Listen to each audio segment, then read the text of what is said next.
La Biblia, ¿es otro libro sagrado más?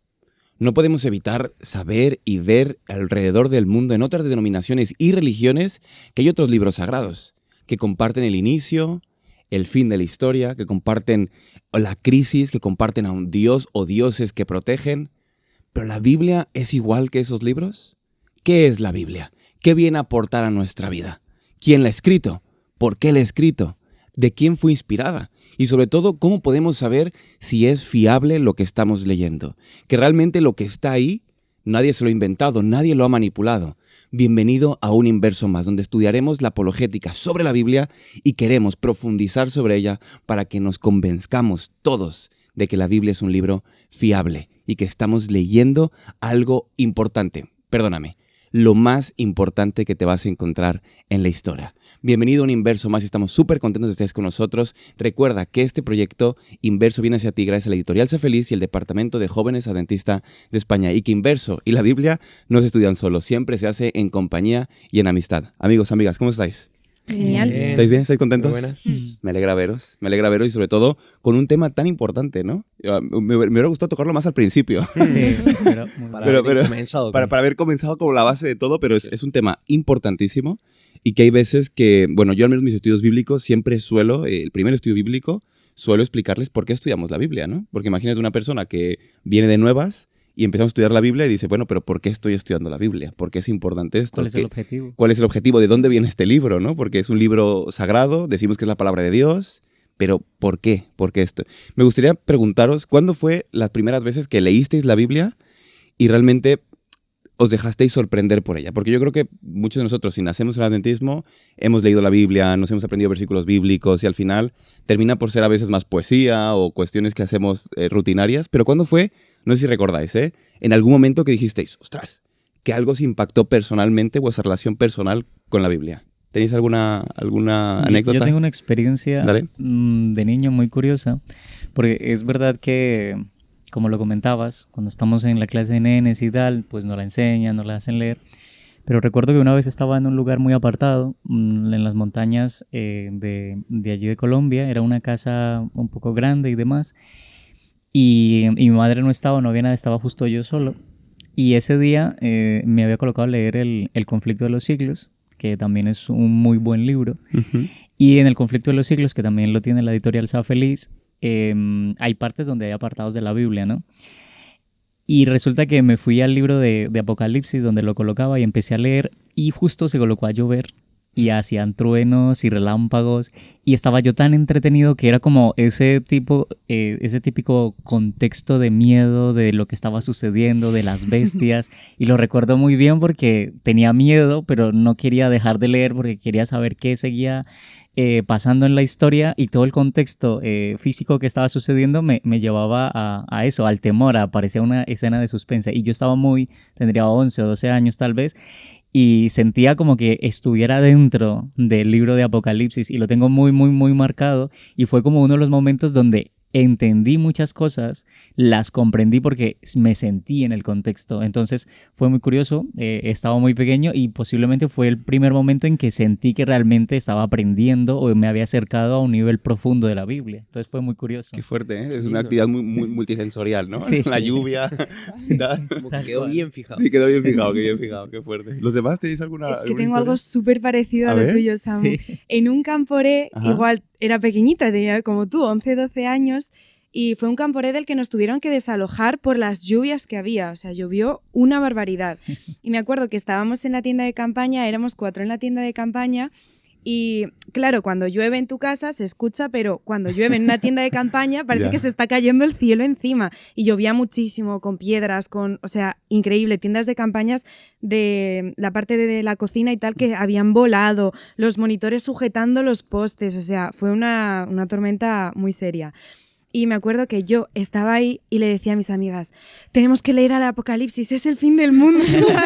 Yo estaba como súper convencida de que el fin del mundo era así.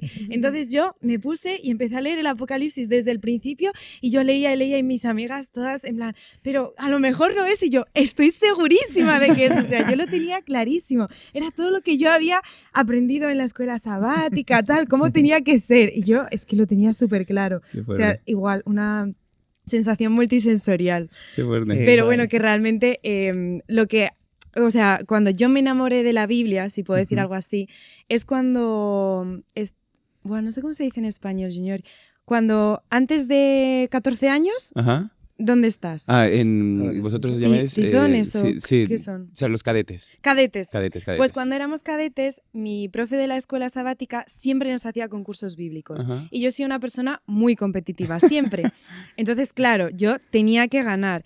Y siempre leíamos los libros de Ellen White. Y estábamos leyendo el de Profetas y Patriarcas, creo que Ajá, se llama así. sí. Y claro, mi madre me decía, pero tú lee eso y porque todo eso explica un relato de la Biblia. Y decía, ¿en serio? Entonces, claro, yo leía el capítulo de Elena de White y luego pasaba a leer la parte que ella explicaba de la Biblia. Y fue como, madre mía, es que lo explica todo, tipo, entiendo la Biblia. Claro, y para mí fue como súper revelador de, ahora entiendo muchas más cosas. Y me enamoré de la Biblia, pues gracias a los libros de Elena de Mira, White. qué fuerte, qué Sí, guay. sí. Qué guay. Y como que mi madre me enseñó eso de que Elena de White explica a la Biblia, pero Correcto. te lleva a eso. Claro. Lo importante es la Biblia. Claro, qué guay, qué guay. La luz menor a la luz mayor. Qué Eso chulo, es, sí. qué chulo. Fue muy Cari, guay. Matías, ¿tenéis algo? Sí, sí, sí. Dale. Es parecido a lo de Andrea, porque yo también he sido muy competitiva. Y de hecho, pues bueno, mi equipo, a ver, éramos un club de exploradores y éramos más chicas que chicos, entonces teníamos que tirar más a lo intelectual y lo espiritual. Y bueno, se unieron un año la escuela sabática y el club de exploradores para prepararnos para el Campore y montaron pues un concurso bíblico anual, ¿no? A lo largo de... Qué guay. que el premio, fíjate qué tiempos eran, era un Discman. Que, Ay. para entonces, que ahora muchos no saben ni lo que es, pero un reproductor de CD Claro, portátil, ¿no? Y Sí. para entonces era como pues, si ahora te regalasen un iPhone, ¿sabes? Claro. Era una pasada, ¿eh? Sí. Yo lo tuve también. Y bueno, pues mi madre ya había intentado fomentar la lectura de la Biblia de forma individual, pues con tal, pero claro, yo cogía los libros más pequeñitos y es que no entendía nada, o sea, profetas menores, era como en plan, pero es que ¿de qué están hablando? Y justo el Campore iba sobre Primera de Samuel.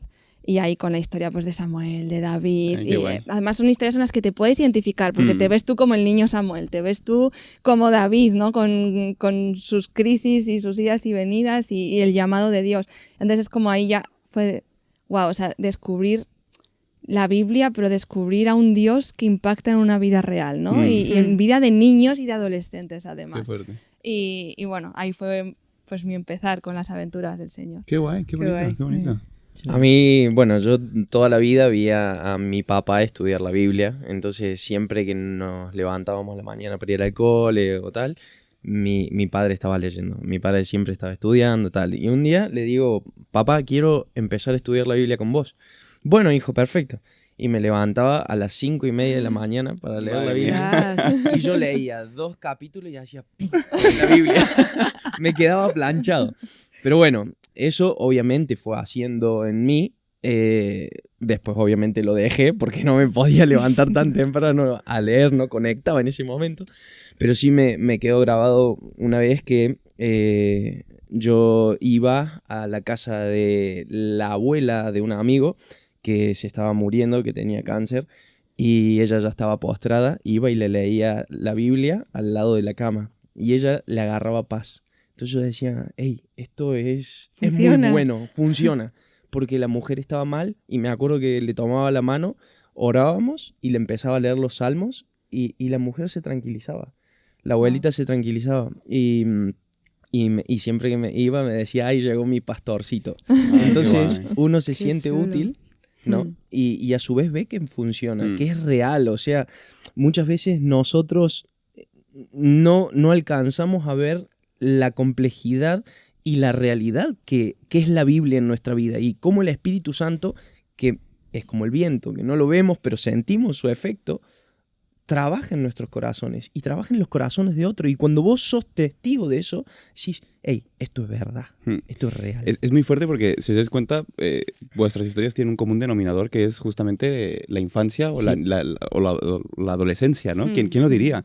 Y también nos habla de cuán importante es los instructores bíblicos, ¿no? Los monitores, Sí. los profesores de escuela sabática, cómo llegan a Los impactar ejemplos. tanto las vidas y que ahí es donde se está decidiendo, ¿no? Hay veces que pensamos que es más de jóvenes cuando se toman la decisión si estar o no estar en la iglesia, y en realidad no, en realidad Desde es pequeño. la adolescencia la que va a marcar si me quedo aquí o me marcho, ¿no? O sea, si este cual. libro tiene profundidad o no, y yo siento que muchas veces hemos subestimado a los adolescentes, hoy en día lo estamos subestimando cada vez más y les damos más leche espiritual y tal, cuando tienen ganas de comerse la Biblia, de preguntar cosas, de dudar de cosas importantes. Y donde Así. están en el aspecto curioso. Exactamente. Donde quieres aprender cosas que realmente van a trascender hacia tu futuro. Eso y, es. y como dices, la mayoría hemos tenido grandes experiencias en ese lapso de tiempo que es muy corto. Realmente la adolescencia es muy rápida. Sí. Y llega un punto en que aprendes muchísimo y se te queda para toda la Para vida. toda la vida, totalmente, totalmente. Así que, profesores, si estáis ahí, si tú estás aquí para aprender y demás, no dejéis de insistir con vuestros adolescentes, no dejéis de insistir, no dejéis de trabajar con ellos, no dejéis de explicarles la Biblia y sobre todo de hablarles atractivamente de la Biblia, ¿no? De contarles historias, de hacerles concursos, de hacerlo algo que realmente pueda ser algo que les guste, Llamativo ¿no? para Llamativo ellos. para ellos, totalmente. Así que vamos a empezar un poquito hablando de Interioriza, de uno de mis textos favoritos, la verdad, que es 2 de Pedro 1, 19 al 21. Naikari, cuéntanos cómo subrayaste y qué fue lo que significa. Vale, lo leo Sí, de dale. corrido y después voy especificando, ¿vale? Dice, tenemos también la palabra profética más segura, a la cual hacéis bien en estar atentos como a una antorcha que alumbra en lugar oscuro, hasta que el día amanezca y el lucero de la mañana salga en vuestros corazones. Pero ante todo, entended que ninguna profecía de la Escritura es de interpretación privada, porque nunca la profecía fue traída por voluntad humana, sino que los santos hombres de Dios hablaron siendo inspirados por el Espíritu Santo, ¿no?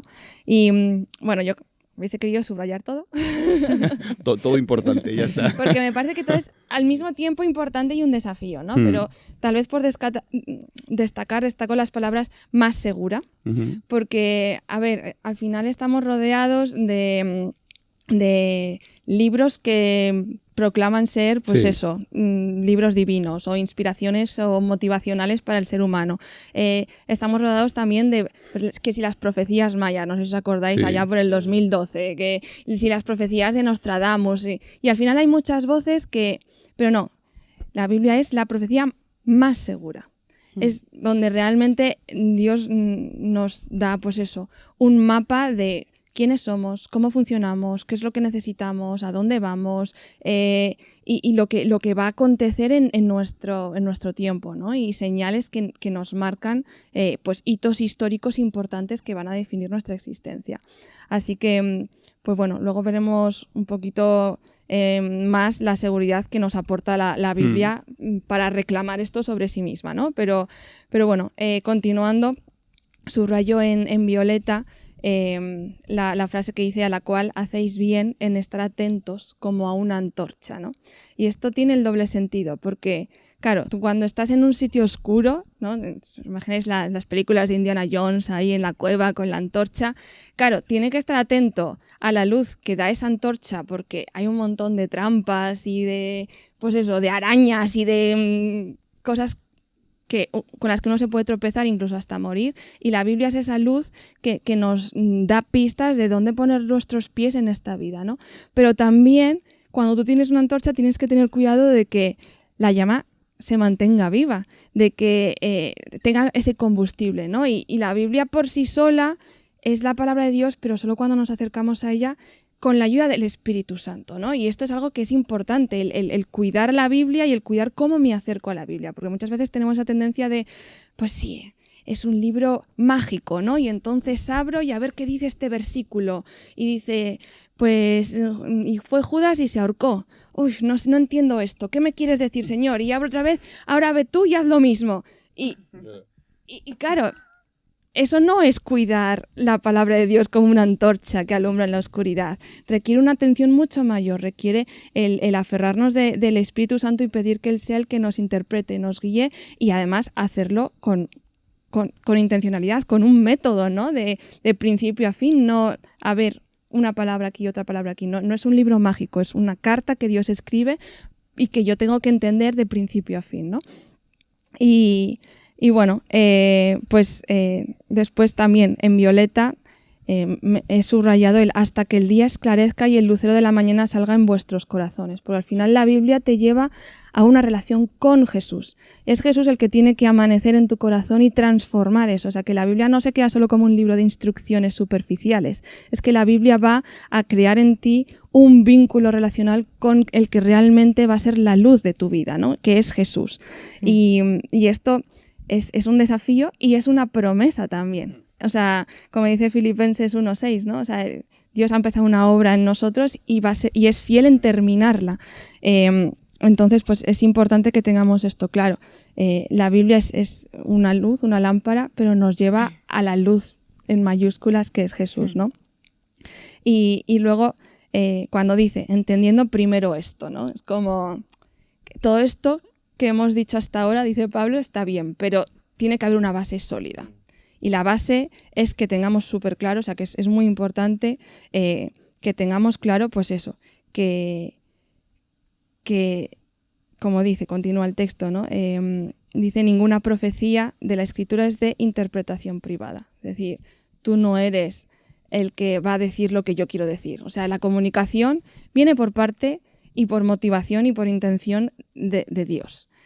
Y eres tú el que tiene que abrir el oído para entender qué es lo que Él te quiere decir. No eres tú el que va a decir quién es Dios a través de lo que tú interpretas de lo que está escrito aquí. No. O sea, la comunicación viene del cielo a ti y tú tienes que abrir el oído. Y estar dispuesto a cambiar todo tu paradigma, toda tu forma de pensar, toda tu cultura en base a lo que Dios quiere comunicarte, ¿no? Que muchas veces lo hacemos al revés. Nos ponemos las gafas y con el color que tienen esos cristales vemos lo que la Biblia nos quiere decir. Y eso no es lo que nos está diciendo este texto, ¿no? Así que, pues eso, continúa un poquito y ya pues dice que bueno, es que para mí es todo azul y violeta, ¿vale? Porque son todos... Sí, es muy importante. Lo es. Estás dejando con incertidumbre. Es muy importante y al mismo tiempo es como un desafío y una Totalmente. promesa. Porque ves la intención y el amor que tiene un Dios que se acerca a ti y el desafío que tú tienes de dejarte moldear por ese Dios, ¿no? Y bueno, el último punto que quiero destacar es la palabra, ya dice, siendo que los santos hombres de Dios hablaron siendo inspirados por el Espíritu Santo. Y aquí la palabra inspirados, ¿no? Que es el gran desafío realmente. ¿Qué entendemos por inspiración? Porque muchos de los errores que cometemos al entender lo que Dios nos quiere decir a través de su palabra es que no entendemos qué es la inspiración. Porque la inspiración no es un dictado que Dios hace a sus profetas. La inspiración tampoco es escritura mecánica, es decir, que el Espíritu Santo nunca ha poseído a una persona y ha utilizado su mano para escribir lo que el Espíritu Santo ha querido. No, la inspiración es un diálogo, una revelación que Dios da a una persona y la persona desde la comprensión del mundo, desde el vocabulario que tiene, desde la formación, desde transmite de la mejor forma que puede, ¿no? Y entonces esto también nos hace ser conscientes de la importancia que tiene conocer el contexto, conocer la historia de cada autor, el tiempo en que lo escribió y así desarrollar un método de acercamiento y de entender o de interpretación esa la palabra de Dios.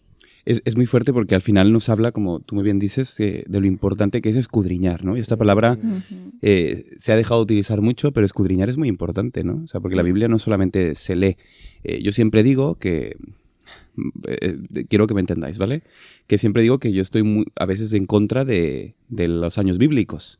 Porque a veces no te da tiempo de escudriñar la palabra. No te da tiempo. Es que a veces tienes cuatro capítulos de un libro y tienes que leer rápido para cumplir con lo que te toca ese día, para terminar la Biblia en un año. Y a veces una lectura muy superficial. La mayoría de veces. Y yo cuando estudio la palabra, yo realmente suelo hacer los evangelios. Empiezo, por ejemplo, por Mateo.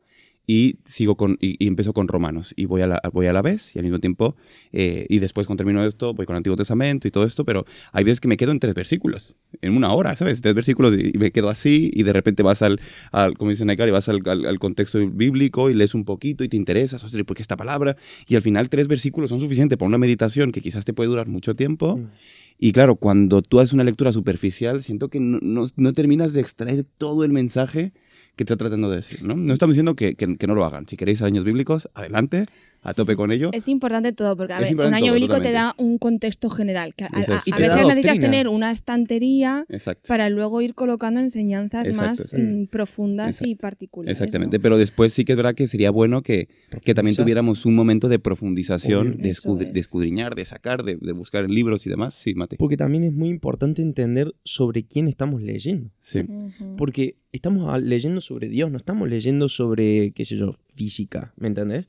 Tal vez a física, si estás preparado en el tema y todo, lo agotas en un rato a algún tema, por ejemplo. Pero Dios no, ¿entendés? O sea, Claro. no lo podés agotar a Dios. No podés terminar el tema de Dios.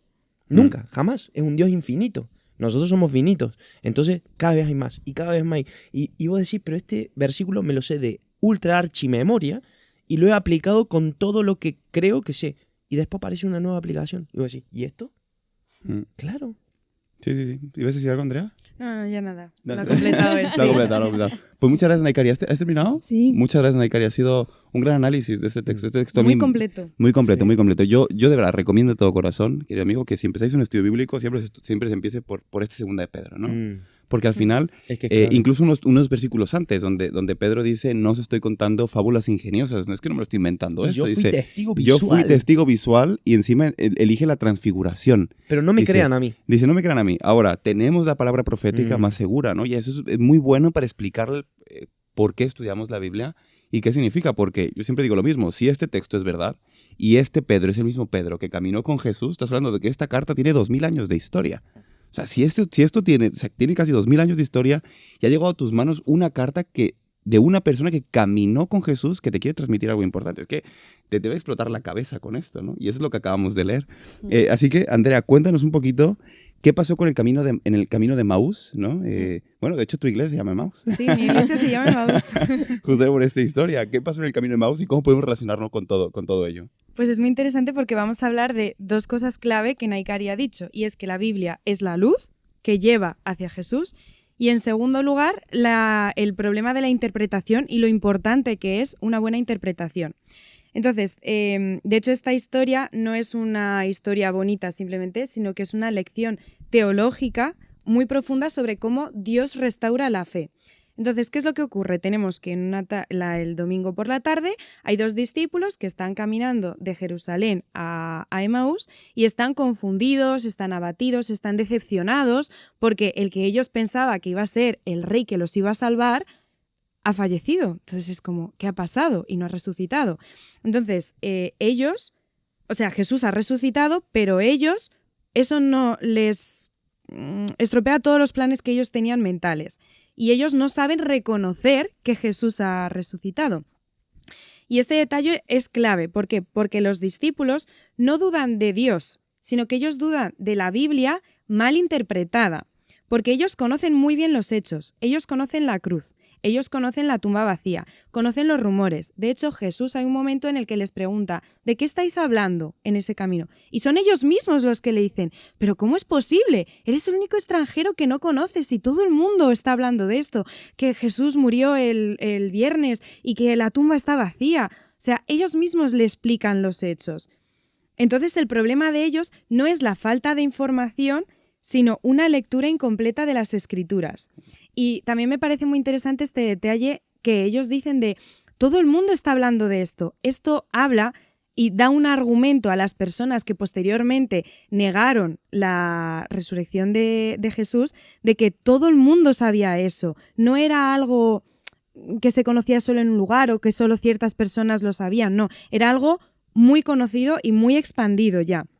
Entonces, de repente aparece Jesús y Jesús podría haber dicho, mírenme, soy yo soy ese Jesús que ha resucitado, pero él no lo hace. El texto dice que él comenzó hablando desde Moisés y los profetas y les explicó lo que las Escrituras decían de él. Él no habló sobre sí mismo, sino que dijo, lo que tú decías, la luz Habló de las Escrituras y mirad a dónde lleva la luz. Este soy yo. Utilizó las Escrituras como linterna hacia él, por así decirlo. Y aquí es donde se cumple esta parte del versículo que Naikari decía. Y vemos como la resurrección, en este caso, no invalida la Biblia, sino que confirma la Biblia, confirma los hechos que ahí se decían. Y esto nos da una muestra más de que la Biblia no es un accesorio de nuestra fe, sino que es el fundamento, es la base que nosotros deberíamos de tener. Y posteriormente los discípulos dicen algo que me ha parecido interesante, que es, nosotros nos esperábamos. ¿Por qué? Porque ellos, según su interpretación, esperaban a un Mesías político, un Mesías que era visible, un Mesías que era inmediato. Sin embargo, cuando Jesús muere, toda esta interpretación que ellos tenían de repente colapsa. Y Jesús les respondió mostrando que la cruz estuvo siempre presente en el relato bíblico. El problema no era la Biblia, sino cómo habían leído ellos la Biblia, cómo habían interpretado las Escrituras. Y fue en ese momento en el que la Biblia recibe la mejor interpretación, que es la de Jesús mismo. Él mismo es el que interpreta la Biblia. Y cuán bendecidos han sido, porque muchas veces que yo no he entendido la Biblia, me hubiese encantado que de repente aparezca Jesús a mi lado y él me lo explique, y él me lo diga y me lo cuente él directamente. Y ellos han tenido como esa suerte, por así decirlo. Y bueno, aquí también podemos tener una enseñanza actual, porque muchas veces a lo mejor tenemos una crisis de fe que no surge por la ausencia de Dios, sino por las expectativas que nosotros tenemos de lo que Dios debería haber hecho. Y mi crisis de fe realmente no es porque Dios no ha estado presente en mi vida, sino porque yo pensaba que Dios tiene que hacer esto, tiene que hacer lo otro, y yo he interpretado mal la Biblia. O sea, el problema no es la Biblia, es mi interpretación de ella. Y me gustaría remarcar dos cosas más, y es que ¿por qué es tan importante la Biblia como base? Que es lo que Jesús les dice a los discípulos en este camino. Porque posteriormente ellos se sientan, empiezan a comer, y los discípulos dicen, nuestro corazón ardía mientras Él nos estaba hablando de la Biblia. Y podemos decir, bueno, pues son las emociones lo que nos mueve, pero no, porque esas emociones, o sea, nuestra fe no se apoya en emociones intensas o experiencias intensas, sino en la palabra interpretada correctamente. Eso es lo que hizo que sus corazones ardiesen en ese momento. La experiencia auténtica nace de la palabra bien comprendida. Y esto no se opone, o sea, en esto podemos ver que no se opone la razón con la emoción. Es decir, puede haber emoción y tiene que haber razón. Lo importante es que la emoción correcta nace de la verdad bíblica. Y si nuestra fe solo dependiese de cómo sentimos a Dios, ahora yo lo siento, ahora no lo siento, no está conmigo, no funciona así. Es inestable, mientras que si nuestra fe se apoya en las Escrituras, puede resistir incluso cuando nosotros no sintamos nada. Y esto creo que es algo fundamental que deberíamos de entender. Y aparte de esto, cuando ellos acaban de comer, de repente Jesús ya no está, ha desaparecido, ¿qué es lo que hacen? Ellos van corriendo a Jerusalén. Es decir, la palabra entendida correctamente te pone en movimiento. De repente la Biblia no simplemente informa, sino que la Biblia te da una misión, te da un propósito, te hace moverte. Y creo que ahí es donde está lo bonito de la Biblia, que la Biblia, cuando se entiende bien, arroja luz hacia Jesús, que es su papel fundamental, yo creo, presentarnos a Jesús. Y aparte, no es solo presentármelo a mí, sino que a mí me transforma mi vida y me dice, es que quiero contártelo, Samuel, es que tienes que saber esto que he descubierto. Es que Naikari no puede seguir viviendo sin saber que Jesús me ha transformado mi vida y puede transformar tu vida. Entonces creo que eso es lo más bonito de la Biblia, que me transforma a mí y me pone a mí en movimiento a ofrecerte las buenas nuevas también. Qué fuerte, ¿eh? Y es importante poder comprender este momento porque nos habla de la principal herramienta hermenéutica que tenemos, que es Jesús, ¿no? Jesús entendemos que es la máxima revelación de la Biblia y que el centro de nuestro estudio tiene que ser en Jesús. Entonces, y que muchas cosas, muchas ideas, muchos textos bíblicos tienen que pasar a través de Jesús. Hay muchas personas que posiblemente pueden justificar la esclavitud con la Biblia, ¿no? Tenemos textos bíblicos, incluso uno de Pablo, que quizás incluso está hasta un poco polémico, pero a través de Jesús como herramienta teológica más importante de la hermenéutica y del estudio de la palabra, desmonta estas cosas porque al final Jesús es la máxima representación de lo que Dios quiere transmitirnos y nos quiere decir. Y ahí está la máxima revelación y se llega al tope de la revelación de lo que Dios quiere que conozcamos de Él, ¿no? Es Jesús como persona y como nuestro Salvador y como nuestro Mesías y como nuestro referente y ejemplo de vida. Así que muchas gracias, Andrea, por compartirnos ello. Y vamos ahora a Samuel, porque tienes una parte muy interesante, Samuel, donde cómo podemos estar convencidos de que la Biblia es fiable, de que la Biblia realmente no ha sido manipulada y que nos llega un texto que realmente tiene base y que lo han escrito la persona que dice que lo ha escrito. Bien, pues yo lo he dividido en 6 fracciones o 6 puntos demostrativos donde la Biblia tiene fiabilidad y se puede decir que también tenemos no bases únicamente teológicas para su demostración, sino que podemos utilizar alguna otra ciencia como la arqueología para hacer la demostración. El Nuevo Testamento es muy curioso y lanzo la pregunta de cuántos manuscritos o cuántos fragmentos o partes del Nuevo Testamento creen ustedes que hay en la actualidad, que se han descubierto a lo largo de estos años. Aproximado. Un número aproximado, ¿eh? Que lo pongan en los comentarios. Que lo pongan, sí, Que lo pongan en los comentarios. Vale, lo vamos a dejar en los comentarios. Pero después de haber colocado el comentario, son aproximadamente 5.800 manuscritos del Nuevo Testamento que se han descubierto. Y es curioso porque hay copias y hay otras fracciones y demás, pero son bastantes. De hecho, Frederick Bruce, que es un teólogo británico, expresa que es muy curioso que sin la base teológica para la veracidad del Nuevo Testamento podríamos decir que en este formato arqueológico habría veracidad, que existió y que narrativamente hay mucho contraste. De hecho, la Ilíada únicamente tiene 1.800 copias aproximadamente y la más cercana, la que tenemos más cercana, la que escribió Homero, es 500 años después de su escritura. Pero nosotros tenemos una que data aproximadamente entre el año 100 y 125 después de Cristo y es el papiro que está en la biblioteca Rylands, se llama el P52 y habla del Evangelio de Juan. Entonces es curioso porque nosotros históricamente dentro de todos los libros y contextos religiosos el cristianismo tiene un escrito el más cercano al autor. Entonces es curioso y está datado. No es algo que Samuel se haya inventado, ni que Josías lo haya planteado, ni que Matías lo haya reafirmado. No, está dentro de la arqueología y es una ciencia exacta comprobada. Entonces es curioso porque existió. Como lo mencionamos en capítulos anteriores, por lo menos existió. Ya lo demás es argumentativo. Es curioso también que en la segunda fracción encontramos la arqueología. Y dentro de la arqueología hay 3 puntos importantes. Uno de ellos es la Estela de Dan, donde se escribe acerca de David. También tenemos la Piedra de Pilato, donde se habla de Poncio Pilato en Cesarea exactamente se encontró. Y tenemos el Cilindro de Ciro, donde se habla del regreso de los judíos a Jerusalén y directamente está relacionado con Isaías y Esdras. Es arqueología pura. De hecho, en la arqueología, en el año 1947, en unas cuevas llamadas las cuevas Qumran, se descubre un beduino, una persona que suele cuidar ovejas o cabras y demás. Cuenta el relato histórico, arqueológico y datado que el hombre se le perdió una de sus cabras, ¿vale? Y habían muchas cuevas. De hecho, en 11 cuevas fue donde se descubrieron los manuscritos, 900 para ser exactos, divididos en unos 25.000 fragmentos dentro de vasijas de barro. Pero es curioso porque cómo se descubre, es la manera más extraña de descubrirlo.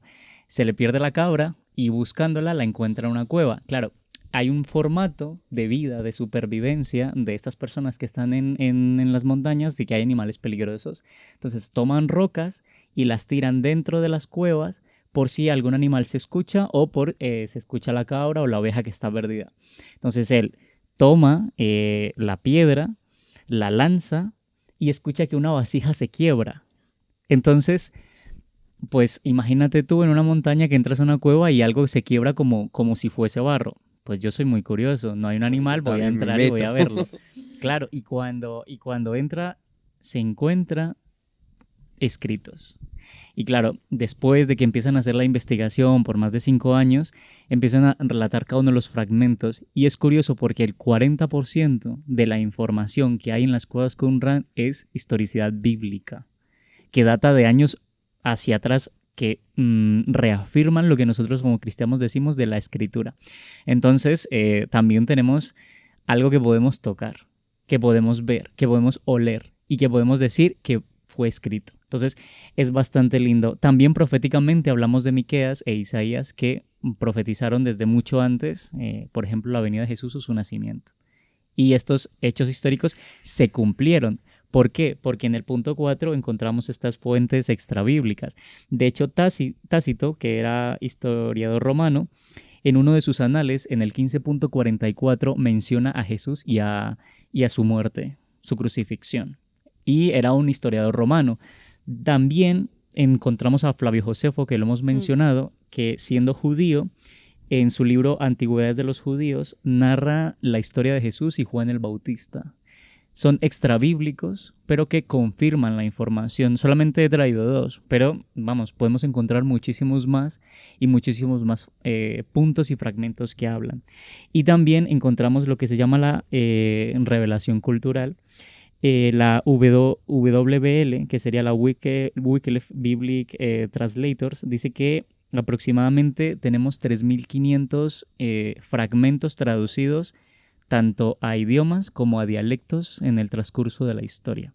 Es el libro culturalmente más traducido. Más vendido, más Y perseguido. más vendido, exacto, tiene el top mundial. Y es curioso porque aún en el siglo XXI ese punto no baja, se mantiene. Significa que hay una trascendencia cultural. Ninguna cultura, tanto mesopotámica, siriaca, hasta la misma judía, tiene esto que llamamos nosotros desde la recopilación del cristianismo, que es la Biblia, tanto el Antiguo como el Nuevo Testamento, esos 2 testigos que planteamos dentro del libro de Apocalipsis, que aún se mantienen en la actualidad. Y la última, que es la más importante, es la evidencia transformadora. Porque al final tenemos mucha teoría, pero de nada vale si no transforma. Así que cuando una persona que viene de un mundo muy complejo, oscuro, donde probablemente esté envuelto en dañar a otras personas y se encuentra con la Biblia y transforma su carácter y ahora vemos que es una persona totalmente distinta, nos damos cuenta de que no es solamente un libro donde te vas a entretener históricamente y vas a escuchar o leer de algunos personajes, sino que realmente tiene un sentido, tiene un propósito. Así que la Biblia en estas 6 divisiones podemos decir de que realmente es fidedigna, es fiable y es eterna. Muy fuerte, ¿eh? Muy fuerte poder acercarnos a la Biblia desde esto, ¿no? Y a mí algo que me llama mucho la atención, que es que Aristóteles y Platón nadie duda, ¿no? O sea, tú vas preguntando a la calle, ¿tú crees en Aristóteles? Claro, existió. Platón también. Y los manuscritos que tenemos de Platón y Aristóteles, creo que de Aristóteles no llega ni a 15, y de Platón no llega ni a 7 ni a 8, pero no se duda de ellos, ¿no? Y de hecho tienen mucha distancia de la época que Aristóteles y Platón vivieron, ¿no? Pero nadie duda que pudo haber sido manipulado, que quizás alguien se inventó a Aristóteles, que quizás alguien se inventó a Platón, pero sí de la Biblia. Entonces, esto es lo que no podemos dudar, ¿no? No hay ateo que pueda dudar de la fidelidad de la Biblia y de entender que lo que Pedro escribió fue lo que nos llegó. Otra cosa es ya si queremos tener fe de que Jesús tal. Pero lo que no podemos decir es que los cristianos, que es un argumento que durante mucho tiempo se utilizó, que los cristianos se inventaron por ahí, hicieron un inventing y le metieron un poquito más de marketing y tal a Jesús y sus milagros. Sí, Esto es no podemos improbable. dudarlo. O sea, lo que Juan escribió fue lo que Juan vio. Otra cosa es que Juan ya en su momento, pero nosotros tenemos fe que lo que vemos en la Biblia es fidedigno y además los métodos científicos comprueban nuestra fe de que realmente es un libro fiable y que tiene 2000 años o mucho más de historia en muchos escritos y que lo que nos llega es real, es fiel y hacemos bien en confiar en ello. Así que gracias, y Samuel. es muy fuerte. De hecho, perdóname, Josías, Sí, que adelante. había un dato importante y es que estos escritos, por ejemplo, Qumran, fueron encontrados en papiros, ¿no? Y un dato curioso, el papiro no es igual que el papel, porque el papel fue inventado en China, pero tiene como un método un poco similar donde Toman la savia de la planta, que viene del latín, por eso se llama papiro, que es similar a estilo papyrus. Sacan la savia y demás, pero esto es un material vegetal que se prensa y se escribe. Y ahí es donde se suele, lo vegetal se suele perder, se suele dañar. Y el almacenamiento que tuvo por tantos miles de años se preservó. Aún se explican cómo. Porque ahí es donde dices... Algo sobrenatural. Sí, conservó. porque tenían que haberse por lo menos desfragmentado casi todos. Pero no. Habían muchos que estaban intactos. Y te preguntas por qué. Y ahí es donde dices, es que en esa fiabilidad de la Biblia hay un Dios trascendente, inmanente y que cuida y que sabe cuál es el momento específico para demostrar que realmente lo que Él tiene para sus hijos lo necesitan ver, porque a veces hacemos el papel de Tomás. Yo, por ejemplo, soy muy hacia esa área. Señor, muéstrame. Y Dios dice, pues sí. Aquí tienes 900 manuscritos, aquí te los muestro. Ahí están. Así que bueno, invitamos a nuestros amigos y amigas que nos están viendo que por favor vayan a Google, ¿no? Y que busquen Cuevas del Qumran y que comprueben todas esas cosas y que puedan verlo por sus propios ojos. Hay documentales, hay muchas cosas hablando del Qumran y os lo prometemos, es increíble esto que nos acabamos de contar. Y así que verlo por vuestros propios ojos y llenar vuestra fe de evidencias. Matías. Sí, se me acaba de ir la... No pasa nada. Bueno, de Así hecho vas tú aún Ya así, volveré. Mati. Sí, ahora Mati, me toca a mí. cuéntanos un poquito, por favor, después de conocer un poquito todo ello, ¿cómo puede cambiar la vida de una persona el entregarse a los principios bíblicos y el estudiar la Biblia? Eso es, bueno, me venía a la cabeza una historia muy, muy linda, muy cercana, porque de hecho yo lo conozco al chico, hemos compartido bastante en la iglesia. Es un muchacho que en su juventud se empezó a mezclar con gente que no lo llevaba por buenos caminos. No nació en un hogar cristiano ni cerca. Llegó al punto de estar con travestis, involucrado en drogas, creo que algo de robo también, hasta que se le cruzó Cristo en su vida. Y me refiero a Cristo porque la Biblia te lleva a Cristo. Que ese es el punto. Por eso estudiamos la Biblia, para que nos lleve a Jesús, porque la Biblia es cristocéntrica. Él es el que transforma. Entonces, se cruzó con la Biblia, se cruzó con Jesús, cruzó Jesús en su camino, lo transformó, y vos decís, ¿cómo puede cambiarme esos deseos que yo tengo de estar, en mi caso, con otro hombre, o con un hombre vestido de mujer? ¿Me entienden a lo que voy? Y Dios transformó eso en su vida. El tío ahora es padre de 2 hermosas niñas, tiene un matrimonio feliz. No sé, creo que es anciano de una de las iglesias. Y vos decís, y él te cuenta su historia, y vos decís, pero no hay forma. O sea, no puedo relacionarte con la persona que me estás contando. Y vos decís, claro, es que ese es Jesús. Ese es Jesús. Jesús transforma tu vida si vos lo permitís. Entonces, la Biblia es muy real, tiene mucho poder transformador. ¿Por qué? Porque es basada en Cristo, porque le da el material al Espíritu Santo para que haga ese cambio en tu vida. Ahora, es lo que decía Samu recién, tenemos que aplicarlo, tenemos que dejar que Dios haga eso en nuestra vida, porque Dios no lo va a hacer sin nuestro consentimiento. Este muchacho permitió que Dios haga su cambio, y vos ves eso y decís, claro, es que esto es un milagro. El ser transformado por Dios es un milagro. Y muchas veces nosotros decimos, bueno, que pasen cosas, que hayan cosas sobrenaturales. ¿Y el cambio de un corazón? ¿El cambio de una persona no es sobrenatural? Yo, y esto es un pensamiento personal, ¿no? Yo creo que la gente no cambia por sí sola. Que nos adaptamos. Nos sabemos, como el camaleón, acomodar a las situaciones. Pero no cambiamos. Somos quienes somos. Ahora, si se cruza Jesús, te aseguro que hay cambio. Ahí tiene sentido. Entonces, bueno, a lo que apuntaba es el cambio que produce, ¿no es cierto?, la Biblia y el estilo de vida con la Biblia en las personas. Y bueno, tiraba un dato muy interesante acá en el Center for Bible Engagement. Decía que involucraba a 100.000 participantes de entre 8 a 80 años. Y fíjense, estudiando la Biblia 4 o más veces por semana, dice que un 62% menos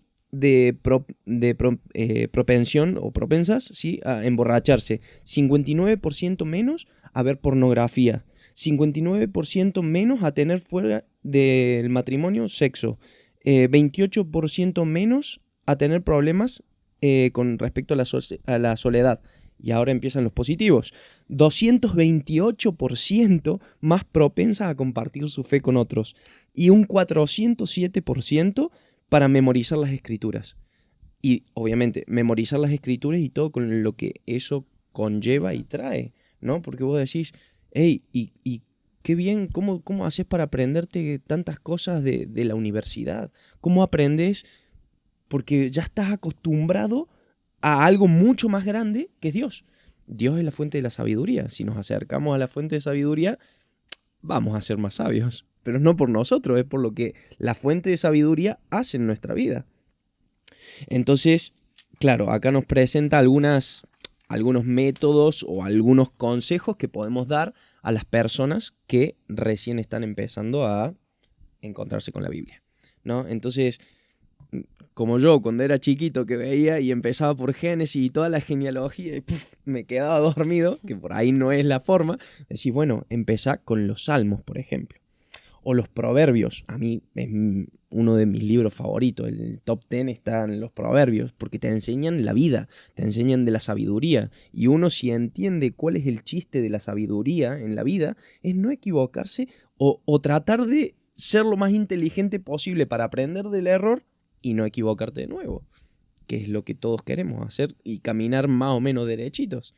Entonces, eso es muy bueno, empezar por los Proverbios, te habla de todos los temas de la vida en general. Luego, el tema de los personajes bíblicos, ¿no? André decía sobre Patriarcas y Profetas. Ese es uno de los libros mundiales, o sea, hay que leerlo alguna vez en nuestra vida porque es como que te habla de una película que después vas a la Biblia y decís, claro, pero esto estaba acá, pero ¿y cómo no lo vi? ¿O cómo no lo entendí de esta forma? Y claro, es el zoom in que hace en eso Elena y es fantástico. Entonces, la idea es empezar. Hay que empezar, por algo hay que empezar. Entonces, ¿nos gustan las promesas? Fantástico. Busquemos promesas. ¿Nos gusta estilo de vida? Vale, perfecto. Agarremos con esto. ¿Nos gustan personajes? Buenísimo. Ahí sí, a todos nos gustan las historias. Al ser humano le gusta la historia. Por eso cuando contamos historias, testimonios, todos nos quedamos así. ¿Por qué? Porque nos atrapan. Bueno, la Biblia está llena de historias.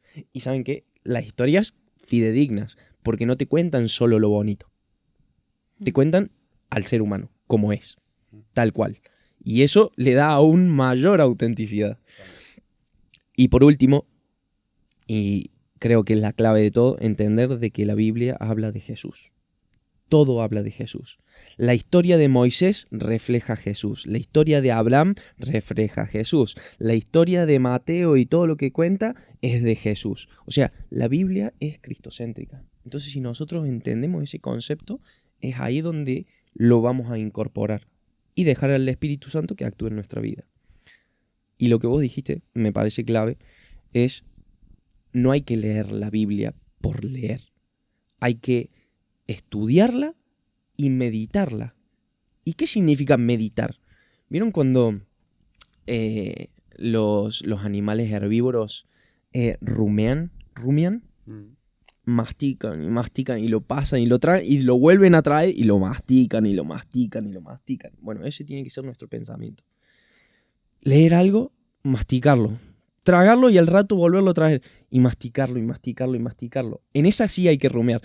Hace unos capítulos anteriores creo que Nike había mencionado sobre el rumiar en los errores o en los problemas o en los pecados. Justamente es lo que no hay que hacer, porque Dios no hace eso. Sino hay que rumiar en esto, en lo bueno, ¿no? Y eso creo que nos va a dar la conexión con Dios para que Él haga en nuestra vida. Totalmente. Muchísimas gracias, Matías. Y yo creo que podemos ser transformados a través de la palabra. Y eso es muy importante, ¿no? Empezar a estudiar, acompañarnos de alguien que lleve mucho tiempo en esto. Y si tú es la primera vez y estás aquí con curiosidad, acompáñate de alguien, pide ayuda a algún amigo, algún consejero, alguien que te pueda acompañar en este proceso. Empieza a estudiarlo por tu cuenta y sobre todo, como le dijo nuestro amigo en ese momento, cuando Jesús llama a uno de sus discípulos y justamente le llega a preguntar, oye, pero ¿cómo puede ser que algo salga bueno de Nazaret? Y él responde, ve y ve. Ve y compruébalo tú mismo, ve y pruébalo por ti mismo.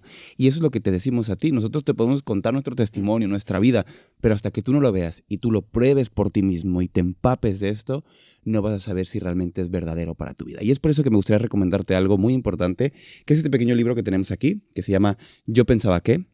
Lo escribe un amigo nuestro, Samuel Gil. Samuel Gil es pastor y también ha estado como director de Home Media. Ahora mismo también está en la Conferencia General desarrollando una gran labor a través de comunicaciones, y él siempre ha sido muy creativo. Él es director doctorado en marketing y comunicaciones y demás. Es una persona muy creativa y él, con muchas preguntas y con mucha curiosidad, escribe este libro revisando conceptos sobre Dios. Entonces, los conceptos más básicos de nuestra fe, dice, vamos a pensarle una vuelta, ¿no? Y justamente con este título que me encanta, Yo pensaba que, ¿no? Como muchas veces nuestros amigos en la escuela pueden decir, es que yo pensaba que Dios... Pues vamos a hablar de esto. Es que yo pensaba que Jesús, es que yo pensaba que la Biblia.